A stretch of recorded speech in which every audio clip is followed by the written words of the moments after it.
a Sofia já me apresentou, eu sou o Matheus, estou no segundo semestre do mestrado na Unicinos e quem me orienta é a, a própria Sofia. Eu não acho que o título da minha apresentação seja muito bom, porque ele é muito geral, então fica pouco explicativo, mas o que eu vou defender hoje é basicamente o relativismo linguístico. Eu vou mostrar talvez uma defesa forte, digamos assim, do relativismo linguístico, uma justificação por que defender o relativismo linguístico em relação às cores. Eu faço parte do grupo de pesquisa Social Brains, também coordenado pela professora Sophie Stein, que é na Unicinos também. Bom, a estrutura do meu trabalho é essa daqui. Primeiro eu vou mostrar o fenômeno da percepção categórica, mostrando que cores também entram dentro dessa percepção categórica, porque cores são categorias.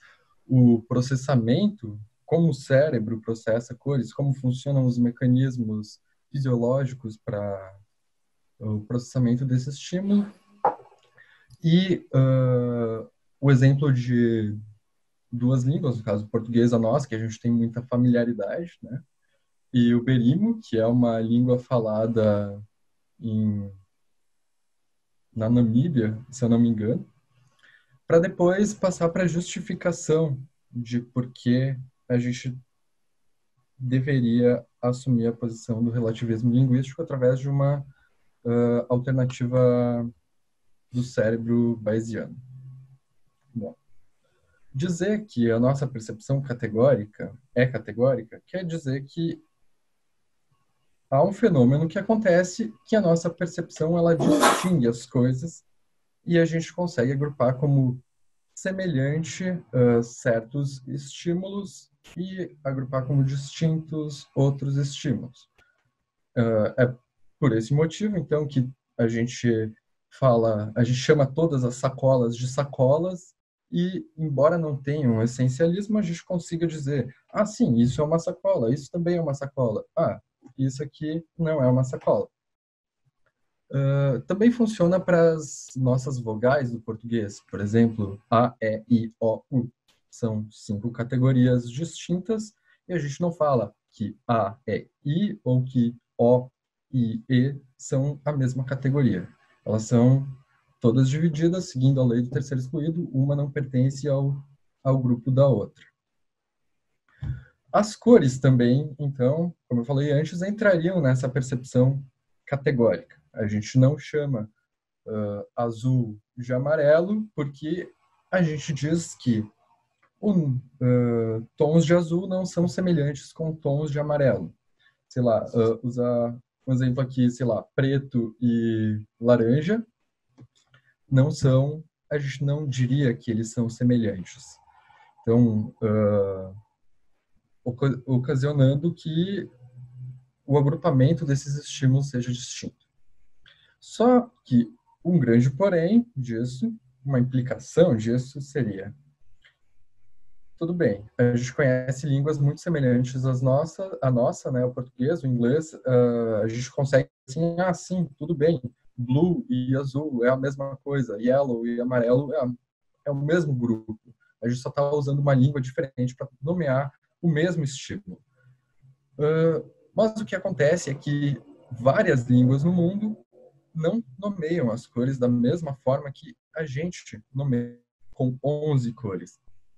Por exemplo, tem a língua berimo que divide todo o espectro visível em 5 cores. E não necessariamente há uma intersecção entre duas categorias nossas com uma categoria deles. Tem categorias deles que pegam parte do nosso, de alguns tons nossos, que a gente diria que eles seriam distintos. Depois eu vou apresentar uma imagem disso.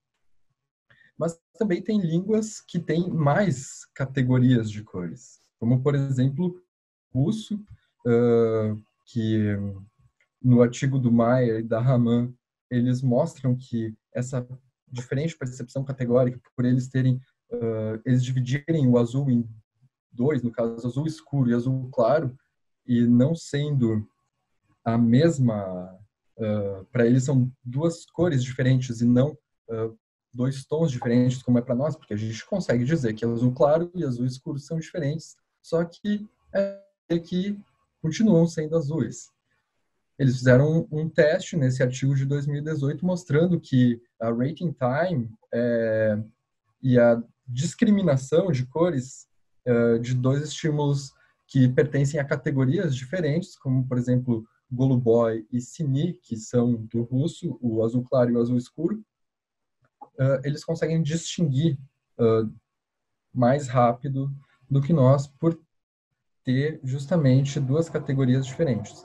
O mesmo resultado foi encontrado no artigo do Athanosopoulos, que é um grego, porque o grego também distingue entre galádzio e blé, no caso azul claro e azul escuro, tendo então logo uma percepção categórica diferente da nossa.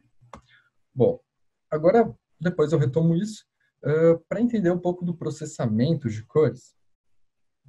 Ao contrário do que a gente pensa, não é os nossos olhos que veem cores. Os nossos olhos, na nossa retina, tem os fotorreceptores, os cones e os bastonetes, e o papel, a função dos cones e dos bastonetes é filtrar frequências luminosas. Então, vão ter frequências abaixo do vermelho, que se chamam infravermelho, ou acima do violeta, que são ultravioletas, e os nossos olhos só conseguem filtrar esse espectro visível. As outras frequências ou elas são absorvidas pelo corpo, como infravermelho, ou refletidas, como o ultravioleta, mas a questão é que não são os nossos olhos, eles apenas filtram determinados estímulos. Se a gente tivesse uma maior amplitude desse filtro, a gente conseguiria processar mais estímulos como luminosos. Mas é no córtex visual, então depois de passar pela retina, esse estímulo ele passa pelo nervo óptico, indo até o córtex visual, e é no córtex visual que esse estímulo ele é processado como visível. Porém, ainda não é processado como semelhante. Todos os estudos até agora mostram que não há agrupamento, digamos assim, de categorias no córtex visual, pelo menos para cores, né? O córtex visual interpreta os sinais como coloridos e azul, um determinado tipo de azul e outro determinado tipo de azul que seja muito distante um do outro, não são processados como semelhantes. Esse processamento conceitual, digamos assim, categórico, um artigo do Bird e os colegas, usando o TMS, inibindo a ativação do córtex pré-frontal dorsolateral, mostraram que a gente não consegue distinguir, agrupar como semelhante a estímulos de cores com a inibição dessa área, mostrando então que o córtex pré-frontal dorsolateral ele é responsável pela categorização, tanto de rostos, emoções e cores. Isso comprova o artigo do Davidoff, eu não coloquei a data aqui, mas é de 2005, se eu não me engano, que ele analisa o caso de um paciente que ele tem um dano no córtex pré-frontal dorsolateral, o que impedia ele de distinguir cores. Todos os experimentos que fizeram com ele, ele não conseguia dizer assim, agrupar como semelhante as cores. Ele pegava vários tons de azul e ele não conseguia dizer. Também emoções, pessoas com rostos tristes eram agrupadas com pessoas com rostos felizes ou rostos que expressavam estranheza. Então, era totalmente aleatório, ele não conseguia ter esse refinamento da percepção para conseguir utilizar esses conceitos de forma semelhante. E agora eu vou mostrar isso aqui que eu falei antes do português e do berimo. A gente tem aqui, né, tem o inglês, esse artigo é do Robertson, ele fez um experimento com falantes de berimo e falantes de inglês. O resultado foi que os falantes de Berimo não encontravam a distinção entre as nossas categorias de cores. Ou seja, a gente vai olhar só a palavra, a categoria no e vor. A, a no pega parte do roxo, azul e verde, e vor pega tons de amarelo, tons de rosa, tons de laranja, tons de marrom e tons de verde. A gente não consegue encontrar esse constraint entre as categorias deles, ou seja, a gente se mostrar um exemplo contínuo, um estímulo que vá aumentando o grau de tonalidade ou diminuindo, a gente vai conseguir falar em um certo momento, agora parou de ser verde e agora é azul, agora é roxo, mas a gente não consegue aprender essas categorias que eles usam. E eles, da mesma forma, não conseguem entender os nossos constraints, as nossas barreiras entre as cores, do que a gente chama de verde, azul, assim por diante. Então, dessa forma, utilizando essas cores ali, a gente não consegue dizer que essas cores são semelhantes, mas os falantes de Berimo conseguem agrupar isso daqui como semelhante e isso daqui como semelhante. Quanto para nós, ficaria um pouco difícil a gente falar que esses tons aqui, essas cores aqui, pertenceriam a uma mesma categoria. O que nos leva, então, a assumir a tese do relativismo linguístico de que categorizar cores é um fenômeno arbitrário da língua, ou seja, os falantes da língua, conforme nomeiam as cores, vão fazer com que todo mundo nomeie, porque, obviamente, a gente não escolhe a língua que a gente fala. E a implicação disso seria a percepção categórica mudaria de língua para língua. Essa seria a maior implicação da tese do relativismo linguístico e que agora, na segunda parte da apresentação, eu vou tentar justificar por que isso aconteceria.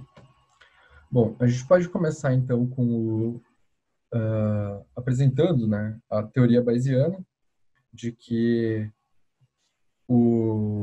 a nossa percepção dentro desse modelo seria a inferência que melhora a hipótese. Depois, se alguém tiver alguma pergunta, eu posso explicar melhor no tempo de perguntas e respostas a fórmula. Mas a questão é que o nosso cérebro ele não tem acesso direto ao mundo. Antes o Gabriel falou disso na apresentação dele, como se a gente estivesse dentro de uma caixa, usando o exemplo do Ruve, do Predictive Mind. E é justamente isso, o cérebro não tem acesso direto ao mundo. Ele tem acesso por meio dos sentidos. E ele tem que romper essa limitação que tem para interagir com o mundo.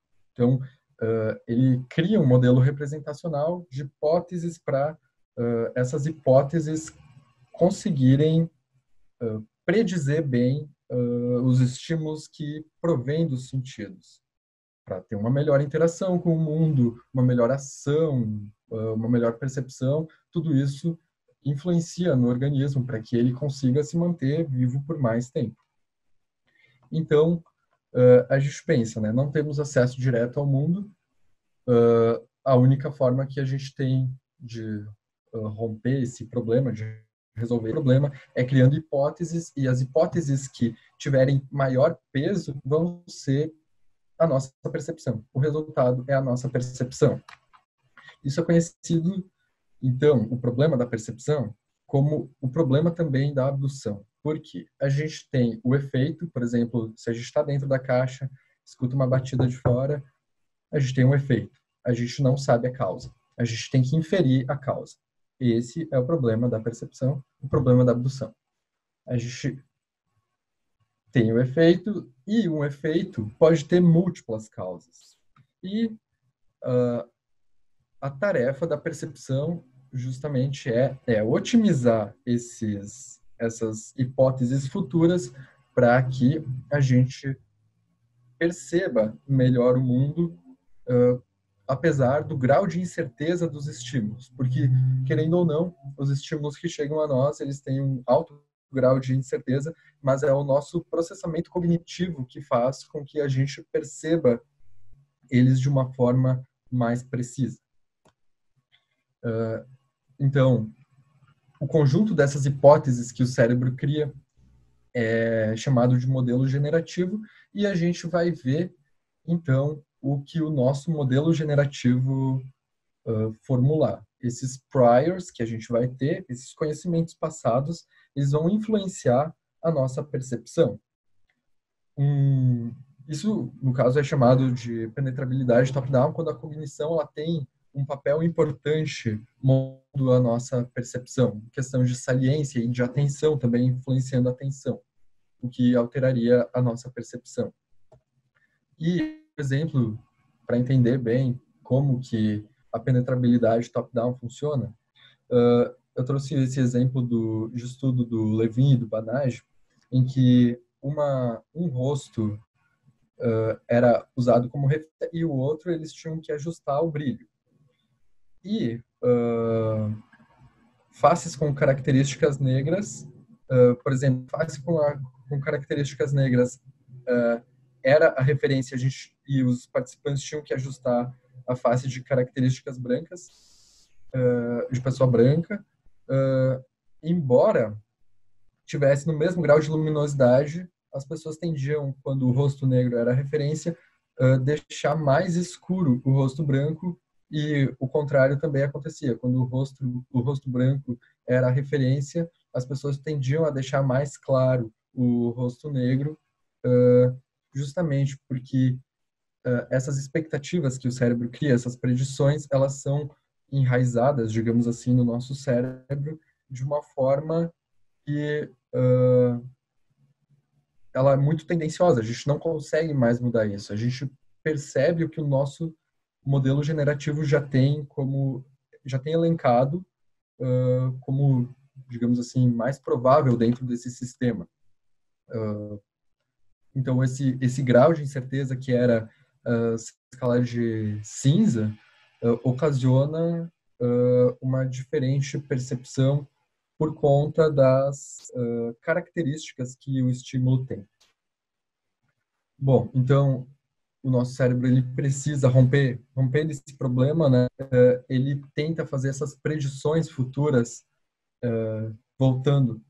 Não temos acesso ao mundo, a gente tem que fazer predições, o cérebro faz predições sobre o mundo, ele tem que ter o mínimo de erro de predição possível. Ou seja, pode ver as coisas, a gente vê o mundo, só que ao mesmo tempo que a gente vê o mundo, essa comunicação entre o estímulo ser processado e ser levado aos níveis hierárquicos mais avançados de processamento, tudo vai gerando erros de predição, ou seja, a nossa percepção ela só acontece porque vai ter um erro de predição, tendo que atualizar as nossas hipóteses, só que não atualizando crenças que têm muito peso na nossa cognição.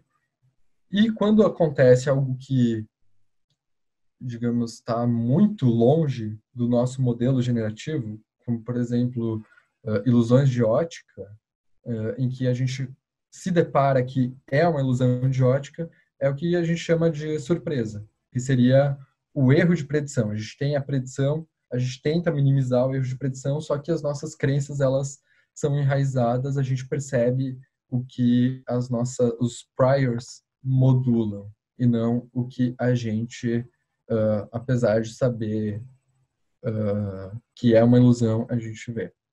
Tem vários exemplos, como, por exemplo, o Hollow Face Illusion, quando tem um rosto oco e ele começa a virar e a gente vê, parece que ele nunca está oco, parece que sempre é um rosto para frente, porque a probabilidade de a gente ver um rosto oco para dentro na natureza é muito baixo. Tudo que a gente viu, todos os rostos que a gente viu até hoje, eles eram para fora e não para dentro. Então, a gente acaba percebendo o que é mais frequente na natureza. É uma crença que tem um peso muito forte nesse modelo preditivo. Então, agora passando para minha conclusão, se a percepção categórica ela é alterada de língua para língua, sim, eu já respondi isso lá em cima, mas agora com a justificação do cérebro bayesiano, a gente consegue entender que como aquele processamento que eu falei antes, de que o córtex pré-frontal dorsolateral processa categorias de cores, é um estágio muito elevado, e os estágios elevados, eles influenciam estágios anteriores de processamento, a gente consegue inferir que a nossa percepção é influenciada por esses níveis hierárquicos superiores e que falantes de berimo conseguiriam agrupar como semelhante, por exemplo, tons de rosa, marrom, laranja, amarelo e verde, justamente por essa crença ser uma crença linguística, né, muito forte dentro do sistema. Desde crianças, eles agrupavam isso como eles aprenderam a agrupar isso como semelhante. Então, o que ocasiona a eles não conseguirem ter a nossa percepção, a mesma percepção categórica que a gente tem de distinguir aquela parte do espectro visível que eles têm uma cor só em si, que seria o marrom, o laranja, o amarelo, o rosa e o verde. Então, justamente explicaria essa tese bayesiana conseguiria explicar o relativismo linguístico, mostrando que esse peso dessas predições passadas tem dentro desse sistema cognitivo preditivo, ocasionando a diferente percepção categórica. Bom, essas são as minhas referências, obrigado. Eu não sei se eu passei do tempo, não estava cuidando, mas tudo bem. Mas vocês estão muito pontuais. Sério? Sério, sério. Nós Que temos... bom. na verdade, tu passaste um pouquinho, tá? Nós temos 8 minutos para perguntas, tá? Certo. Então, deixa eu ver. Aqui apareceram já a Raquel. A Raquel Krempel tem uma pergunta. Vai ligar, Raquel, a câmera? Oi, Matheus. Oi. Então, eu tenho trabalhado um pouco com esse tema, então eu acabei, enfim, lendo alguns estudos sobre isso, né? E eu não sei se você viu, mas tem um estudo que acho que é do Wiener e colaboradores sobre a percepção categorial em russos e falantes de inglês, né? E aí eles mostram que a percepção categorial pode ser eliminada com interferência verbal, né? Então, se você pede para a pessoa, para o sujeito executar alguma tarefa que envolve linguagem ao mesmo tempo, a percepção categorial desaparece. Então, isso parece sugerir que isso de fato não é um fenômeno que a percepção categorial não sugere uma diferença muito profunda na experiência de cor entre os falantes das duas línguas, porque se fosse, ela não desapareceria, né? Enfim, então não sei se você tem algo para comentar sobre isso. E existem outros estudos também que sugerem que você pode ensinar uma categoria nova para as pessoas e elas passam a exibir essa percepção categorial também. O que, então, assim, isso falou de que eles não conseguem entender as nossas distinções, eu acho que é falso, assim. Isso é facilmente ensinável, né? As línguas incorporam novos termos, enfim, constantemente. Então, inclusive, eu acho que eles fizeram alguns experimentos com Berimo e Rimba, ensinando novos termos. E eu acho que isso, assim, eu acho que eles não tinham nenhuma dificuldade de aprender com um pouco de tempo. Mas, enfim, então, um ponto que é questionável, eu não sei se você está pressupondo isso, mas é se a percepção categorial, então, esses experimentos que mostram isso, de fato sugerem que existe uma experiência na fenomenologia de cor entre os falantes das línguas diferentes, ou se essa talvez seja uma diferença um pouco mais superficial, que enfim, o que sugeriria um relativismo linguístico realmente muito forte, porque é algo que você elimina facilmente. Né? Então, é isso. É justamente isso. Digamos assim, eu não estou dizendo que a gente percebe estímulos diferentes, né? A gente percebe o mesmo estímulo, só que a nossa, digamos assim, a experiência fenomenológica disso, ela vai ser alterada justamente por a gente ter constraints diferentes, né? Mas não que a gente não possa aprender isso, né? Há muitos estudos com monolinguals e bilinguals que mostram isso. Que, por exemplo, o estudo desse Anatosopoulos, ele fez esse estudo com falantes de grego que estavam há pouco tempo no Reino Unido e falantes de grego que estavam há muito tempo no Reino Unido, mostrando que esses falantes que estavam há muito tempo, eles já tinham muita incerteza sobre o que era Galásio e o que era Blé. Eles não concordavam mais, enquanto os que estavam há pouco tempo tinham alto grau de concordância, todos tinham a categoria bem definida, né?